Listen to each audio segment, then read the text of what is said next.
Now, Trump has met the NATO secretary at the White House. Could this be the end of the Ukraine war as we know it? I say as we know it. You'll know why I'm saying that. Things could change. Things might not change. Possible ceasefire deal inbound. We're going to watch Putin's remarks about the possible ceasefire deal with Ukraine. Troops, let's get into this. Like, share, subscribe. This is the best place to be on YouTube. Let's go. Let's get into a bit of news. President Trump's special envoy, Steve Witkoff, has now arrived in Moscow to brief Kremlin officials on the Ukraine ceasefire proposal. Earlier today, though, Russian President Vladimir Putin said he has, quote, reservations about the 30-day ceasefire, adding that there are still many things that need to be discussed before a deal gets done. Many things. We agree with the proposals to end. Right, so you've heard it there first. He agrees to end the hostilities, but is it going to be as clean cut as that? Hostilities, but we proceed from the fact that this end should be such that it would lead to long-term peace and eliminate the root causes of the crisis. Yeah. But I think that we need to talk about this with our American colleagues, partners, maybe call President Trump and discuss it with him. But the idea itself to end this conflict by peaceful means is supported by us. CNN chief international correspondent Clarissa Ward is live in Kyiv. Clarissa, taking a look at the reaction from Russia, which is so essential, right? You heard White House officials saying if Russia does not accept this, then they'll know who the impediment to peace is. How are you reading what we're hearing out of the Kremlin? Well, I think it's a somewhat enigmatic response, but roughly along the lines of what we expected, in the sense that President Putin was very keen to heap praise upon President Trump. He called the idea in principle great. He expressed gratitude. But then he went on to basically delineate a number of issues that Russia would want clarification on. You're going to get these issues. We're going to want certain things when they come to these ceasefire deals, all right? Both sides are going to want certain things to be in place in order to come up with an agreement, okay? But the thing that I'm looking at this as is the catalyst to this is actually America, whether people like it or not, all right? I see in my comments a lot of people in support of Trump and his decisions, especially with ending the war in Ukraine. Got one or two people saying, you know, some stupid stuff in there, but everyone's entitled to their opinion. One thing I'm taking away from this is as Trump is the catalyst to getting this deal done. He just wants it done. He wants the war to stop. That's what I'm taking from it. You can like him, you can hate him. He wants the war to stop. Simple as that. And what I can take from that, and I'm not even an American citizen, is, you know, your money is going to be going elsewhere. And that's for a good reason, I think. All right. Instead of sending it abroad to fund wars, going to be doing other things, hopefully for yourselves in your own country. Yeah, I'm not going to get into the problems of our own country with where our money's going, but that's the way I look at this. So, yeah, Russia's going to need clarification on a few things, but so is Ukraine. Probably going to hear from this and see what those are. Whether this is a stalling tactic designed to give Russia more time. Well, a stalling tactic, yes, on both sides they're going to have stalling tactics because they're going to want certain provisions for this ceasefire. It's a deal at the end of the day, and that deal is going to come with certain provisions. This side's going to want that. That side's going to want that. And if the route to peace is by, you know, obviously giving a few people either side what they want, then yeah, that makes perfect sense. It's not a stalling tactic as such. It's just how deals is done. Or whether this is an act of sincerely engaging in this process in a meaningful way. Well, the thing is, sincerely engaging in this process is the fact that he's turned up to talk about that process. So, yes, he is engaging in the process. You can't say he's not when he's there talking about a ceasefire deal. So, you know, let's call a spade, shall we?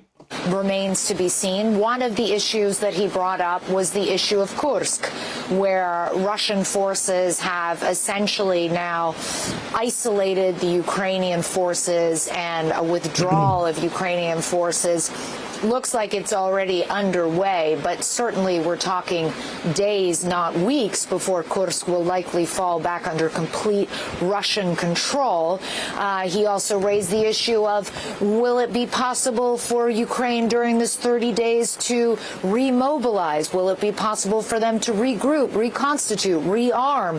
What kind of guarantees could we be given that that wouldn't happen? What kind of guarantees can we be given in terms of how the ceasefire will be monitored or how? Right. So this is, I'm going to put it this way. From a military perspective, I think the journalists and stuff are obviously going to have those questions, all right? But from a military perspective, ceasefire deals are going to have all of these things hopefully tied away anyway, nipped in the bud, so to speak. You're not going to agree to a ceasefire deal if you can just allow the enemy, or whatever side you support, I'm not going to call them the enemy, allow the other troops to be able to potentially remobilize, get fresh troops on the front lines, get kit serviced, get new kit in, get ammunition and all that rebombed and all of that kind of stuff. That's obviously a ceasefire deal wouldn't happen if all of those provisions allowed that to take place. How does it look for me? What would I want? In very basic terms, a ceasefire deal means getting troops out of the front line, agreeing that they're not going to go there for a large number of days, weeks, months, years. You've got to have all these provisions in place. De-arming the individuals on the borders, all of this kind of stuff. So it's not just as simple as saying, yeah, we agree to it, we agree to a ceasefire deal. There's got to be loads of different provisions within that to be able to stop them from obviously doing exactly what she's worried about. But a ceasefire deal is not going to happen unless all of those provisions are in place anyway. Otherwise, it would just be saying, yeah, we'll have a ceasefire deal, both sides, restock, rearm, and then just crack on again. That's not how ceasefire deals work, especially not with two Western militaries, actual military groups. It's not going to work like that. Will be enforced, and who gets to say when hostilities actually stop? So some will interpret this as sort of willful filibustering, if you will. And certainly when we heard from the Ukrainian President Volodymyr Zelensky this morning, this was before Putin spoke, I should add, he said, look, it's pretty much clear from the silence that we're hearing from Russia that they're not interested in meaningfully engaging with peace, that they want this war to continue grinding on. I don't think that we can make that conclusion deductively from what President Putin said during his meeting, during his press conference with the Belarusian President Lukashenko. But it will be very interesting, I would say, Brianna and Boris, to hear later on, after all those meetings and conversations with Trump's envoy Witkoff come to an end, whether there is a sort of plan of action for moving forward. Because, again, Putin had left that pretty ambiguous. He said maybe he would talk to President Trump in the coming days. None of that giving any... Again, let's call a spade a spade. He said maybe he's going to talk to Trump in the coming days. There's a good chance that he's probably going to talk to Trump in the next coming days. Like, what's to speculate here? Oh, he didn't say, I'm definitely going to speak to him, yada, yada, yada. This is like trying to make news from no news, really, all right? He said he's probably going to speak to him. I'm going to guess that he's probably going to speak to him, or on the other hand, the way they're looking at it, he's just filibustering, he doesn't want to work this out, blah, blah, blah. Well, actually, what he is saying, if you don't have a negative approach to it, it looks like he's actually wanting a bit of traction here. I'm not siding with anyone. I'm just taking it for what it seems, all right? He says he'll speak to him. I'm going to take it that he's probably going to speak to him. Any sense of urgency that this is... A couple of days in war, that is pretty urgent. I just think people want to hit on individuals in power for the sake of it.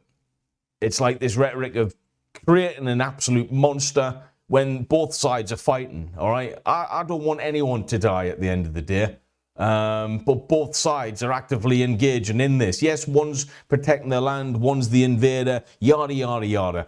People from different sides have different opinions. You can all agree that killing is bad. Let's get this stopped. Let's get it nipped in the bud. Let's get a ceasefire deal done. Stop being negative about saying he doesn't really want to engage. Let's be positive. Let's say he does want to engage. Let's force the issue. Let's get this done. It's an issue that is going to be addressed and clarified and put into practice in the near future as the U.S. had hoped.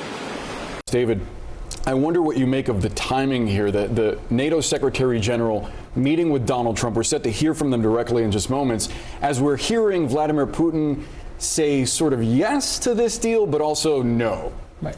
How can you take that as a negative? Thought of yes means yes. Listen, if I hear one yes, that means yes, all right? But also a no. Well, he didn't say no, did he? I mean, this is just so negative. So the timing of Secretary General Rutte showing up is a little bit coincidental. I don't think anybody knew when they scheduled that this would also be the day that you'd be sending Steve Witkoff into Moscow and so forth. I think yes, but is exactly the right answer, and Clarissa had this just right. Putin's in a tough spot here. He can't be seen as the one party who's saying, I won't do a ceasefire.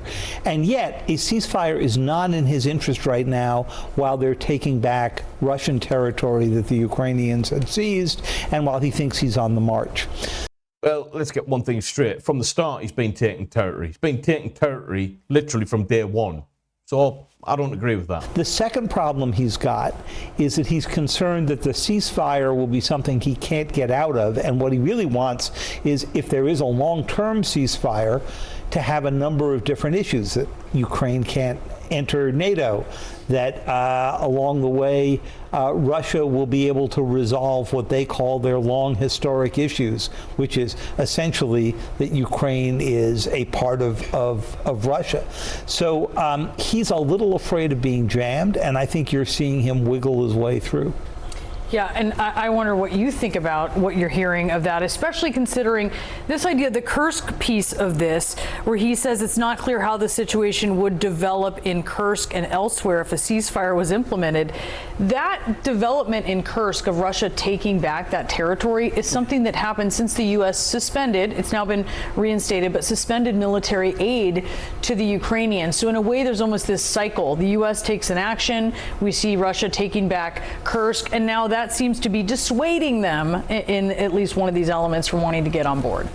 Well, they haven't completely taken Kursk back, but they've almost got all the territory back. That's right. They're saying it's the vast majority of it, yeah. Right?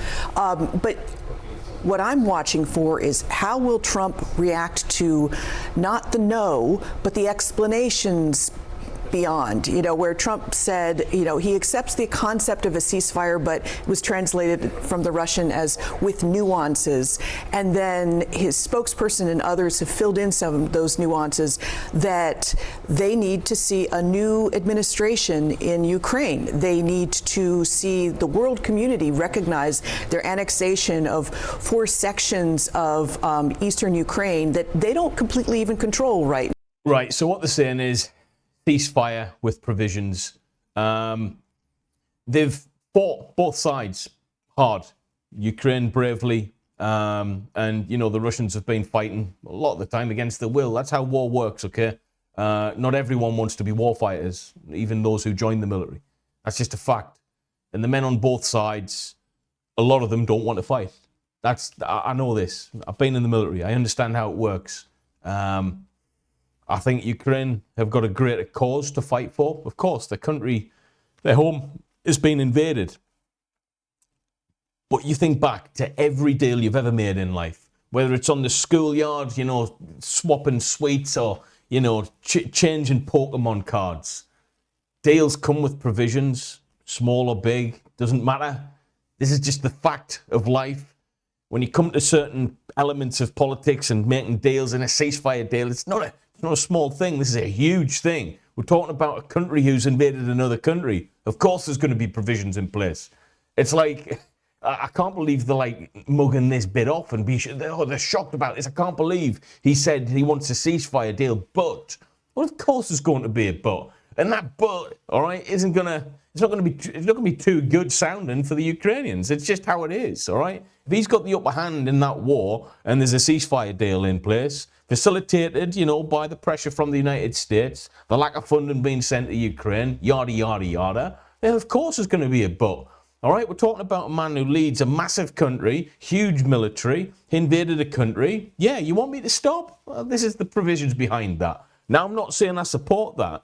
I'm just saying that's the way it is, all right? Facts don't care about feelings type of situation. Do you understand what I mean? Let me know in the comments, troops. I might be completely off air. Now, the list goes on and on. So my question will be, how is Trump going to respond to that? Will he be convinced by Putin's arguments as he has in the past? And I suspect Putin doesn't want to have those full-throated arguments until he's face-to-face with Trump so he can explain in a reasonable manner, you can't expect us to do a ceasefire and still have a standing Ukrainian army that could attack Kursk at any time. Well, I think that's fair, isn't it? Is that not fair? Then, I mean, let's be honest here. Let's look at this, what she's just said there. Let's say they agree to a ceasefire deal and they don't have the provisions in place to, you know, stand down the Ukrainians, de-arm them, take them away from the zones that they want them out of. Let's just say they don't do that. Yeah, forget about that. We don't need that as a provision. And they do stay there. And the Ukrainians do decide to go, you know what, let's launch an attack. Let's take back this region. Then they've brought the ceasefire deal. So it's like, do you understand where I'm going with this? They need to look at both sides here and go, well, what makes obvious sense? Of course, the provision to obviously de-escalate, de-arm the people on those borders or of these regions makes perfect sense, you know, or unless I'm being an idiot here. It does lend itself to Trump's sort of political history. The rare vision that he's held politically his entire political life is that other countries are ripping off the United States. Right. He points to NATO and says that. He points to Canada and says that, European allies as well. How does that play politically now that he's actually pursuing that as a policy? Well, what's interesting is that in theory, you would think the United States public appreciates NATO, right? They understand that NATO protects us. However, reality is that these folks are also hurting at home. They're also seeing their friends being rounded up who have lived in their neighborhoods for many, many years. They're seeing a chaotic country right now. They're seeing the federal government being cut, people losing jobs. Then they look over at NATO and say, why isn't NATO paying their 2% of GDP? Why are we doing that? Look at my family right now that is hurting. So politically, it plays well for Donald Trump. The reality is way down the road, I mean, talk to Kim or David, and they will tell you if we don't have the United States and NATO together, then we are in big trouble. Politically, plays well for America, all right? Saving money, sending money across for wars that they don't really care about. Let's be honest. Let's just say it how it is, all right? Lots of people don't want to be involved in this mess, and they are through politics. So it's not just good for Trump, it's good for America. Let's get that first and first. NATO, yeah, I think NATO needs America. I mean, if you just look at how much they contribute financially, yeah, it goes without saying. NATO needs America, in my humble opinion. And Clarissa, I wonder, especially as we hear Putin saying that they have to look at the root causes of the crisis, which of course we've heard before, one of those being the current Ukrainian government, we should say. That is something that he's looking at as the root cause of the crisis. He wants Zelensky to go. How will it be received in Ukraine if what we hear from Trump is oh, but look, Russia didn't say no? I think that it is no exaggeration to say that the Ukrainians have been through an emotional roller coaster over the past few weeks with everything that happened between Zelensky and Trump in the Oval Office. I think that there was a huge amount of relief and even triumph, honestly, coming out of those meetings in Jeddah, that it seemed like the relationship was back on track, that it seemed like Ukraine could take control of the narrative again and essentially say, listen, we are not the obstacle to peace here. We are ready for it. The onus is now on Russia. And I think there will be some serious disappointment and even some eye rolling if President Trump takes Putin completely at his word and doesn't apply some rigorous skepticism to what is going on here. And I think also, frankly, to what is going on here. Rigorous skepticism to what is going on here. I hope he, looks into this a little further. I think he is. Like, come on, he's a businessman, all right? Some would say a pretty good one as well, if you look at his history. Yeah, I think he's going to look into it just a little bit. If we're being honest, the Ukrainians would like to see a wedge driven between this sort of kinship that we have seen between President Putin and President Trump. They would like to see President Trump get exasperated with President Putin and lose his patience even with President Putin. And it remains to be seen what the response will be. I mean, I just heard some tidbits from earlier where it said that is she reading from a script or something? President Trump had interpreted Putin's comments as being promising. Well, yeah, promising. He's saying a yes, yes. Like, that's pretty promising. I don't get it. I don't get this. So unlikely that we're necessarily going to see that wedge anytime soon. But the Ukrainians understand in principle that the most important thing here going forward through trials and tribulations is to keep that relationship on track. Strange one, this, guys, because I've done a lot of videos on Ukraine, and I want to make this quite clear. I feel for everyone involved over there. The Ukrainians have been fighting tough, hard. They're brave warriors, okay? When it comes to war, I like to be right down the middle, okay? I just don't agree with killing, period. That's where I stand on this. Whether this is right or wrong is completely political at the end of the day. Completely political. Somehow Trump's getting wrapped into this as well. As soon as he says about stopping funding and billions going, that's when people think they'll be like pointing fire at him. It's a bit ironic, that, isn't it? When, you know, the cash flow stops, that people start hating. It's like, well, I'm not going to get into that, but that's I've seen that happen in normal life, all right? Cash stops, people dislike you. So it's the same with him, really. It's like, you know, I don't get it, man. But one thing we can all agree on, ceasefire deal, everyone wants it. It's promising. Despite what they're saying, at least they're talking about it. Let's see what happens in a few days. I thought I pressed stop there. Right, troops. See you in the next one. Make sure to like, share, subscribe. Let's get these views coming back in. Let's get the videos shared out. And I'll see you in the next video, troops. Peace.